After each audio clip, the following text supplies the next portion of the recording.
Bombshell news if it's true, folks, but reports are emerging, unconfirmed as yet, that this man, Lieutenant General Trevor Cadieu, once slated to take over as the head of Canadian Armed Forces, has instead been found ignominiously crawling through a sewer, attempting to escape from the Avostal steel plant in southeastern Ukraine, captured by Russian forces as Ukrainian forces staged a diversion attempting to cover his escape.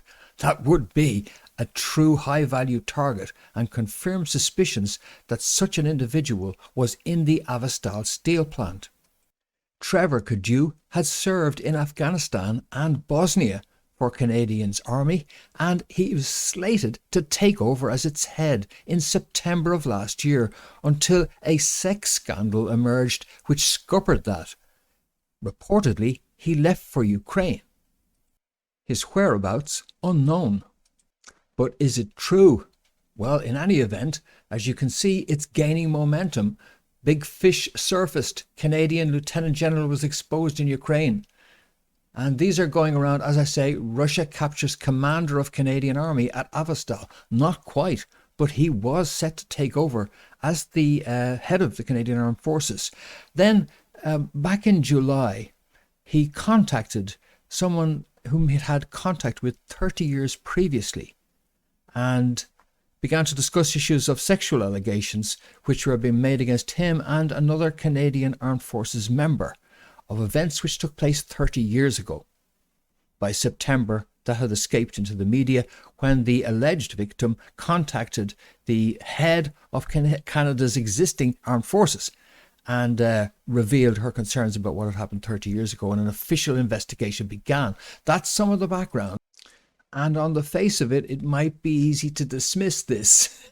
Just take a look at the story there. This is what makes it credible to some degree, because this is from Russia's TASS news agency. And this was just last week when they said that a retired Canadian Army general, whom the UN is trying to rescue, may be holed up in Avostal, according to a spokesperson for the Donetsk People's Republic, Edward Bassarin. Now, that's like solid enough for me, isn't it?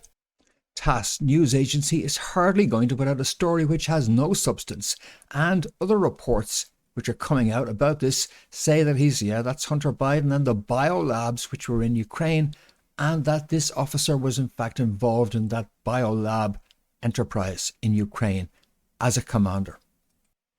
There is, however, one little glitch and problem with this story, because if we remind ourselves, it was, this is mid-April when The Guardian is running a story about how the Avostal area is been surrounded. And that's got a bit of a timing issue then, because if we go to this report, which is from Canadian media, we find that Trevor Cadieu left Canadian military on April the 5th, according to the Department of National Defence. And reports say that Trevor Cadieu departed, April the 5th, maybe April the 7th, he left for Ukraine. If so, that gave him about 7 days to get to the point in time when this Guardian story was reporting that Avostal was surrounded. Doesn't really make sense to me, does it to you? Anyway, why on earth would you make your way to a place which is already being surrounded by Russian forces if you are a huge high-value target? That doesn't make sense unless the Canadian military is lying through their teeth when they say that he left the army on April 5th and the reports that he departed soon after are also lies. What if, in fact, he did have a role in Ukraine? The army's running cover for him. In fact, he departed for Ukraine sometime after September, when it turned out he wasn't going to be made commander after all. That would make sense. That's plenty of time for him to be in Ukraine and for him to be now captured by the Russians and reportedly taken to Moscow and likely, I feel, to be charged. because leaked documents show that these biolabs violated medical ethics and also caused severe harm to those who were experimented upon. Russian military analyst Andrei Martynov takes up the story. Information which now circulates since yesterday is the fact that this Canadian general of the Canadian Armed Forces, who was in charge of the biolaboratory, which involved other 18 people. We don't know who those people are, and they were developing some stamps of the really deadly viruses there. So, as you might understand, when those news broke, they were broken by a famous Russian channel, 360 degrees. That's how it's called, 360 degrees.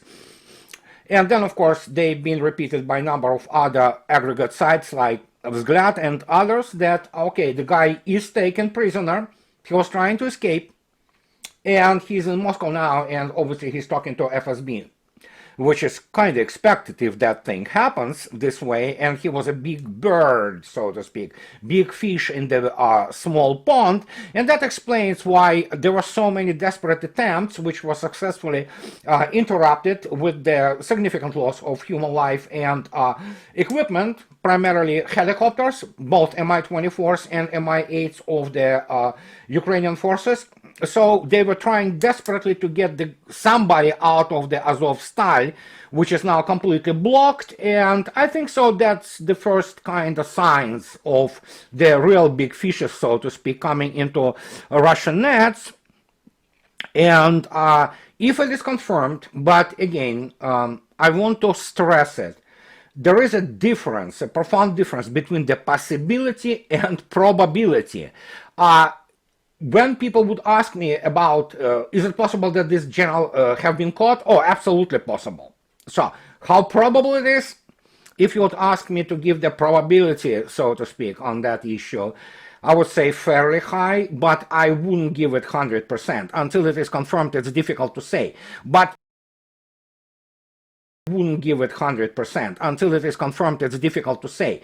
But if this general, whatever his name, was indeed in charge of those biolabs, my gosh, let me tell you, it's going to be one of the hugest stories in the news, not in the West, in the rest of the world. Nobody cares anymore really what West thinks, however, sad it is in many respects, because there are some, public opinions in the West used to matter. They don't anymore.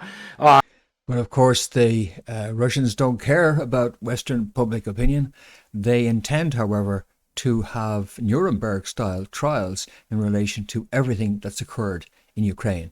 And we're wondering still whether this man here, a former slated to be head of Canadian Armed Forces, has instead been found crawling through a sewer attempting to escape from Avostal. Drop a like if you like and subscribe, and you'll get notified that way whether this is true or not, because I'll post a story or do another video about that. But in the meantime, for breakfornews.com, this has been Fintan Dunn reporting. See you soon.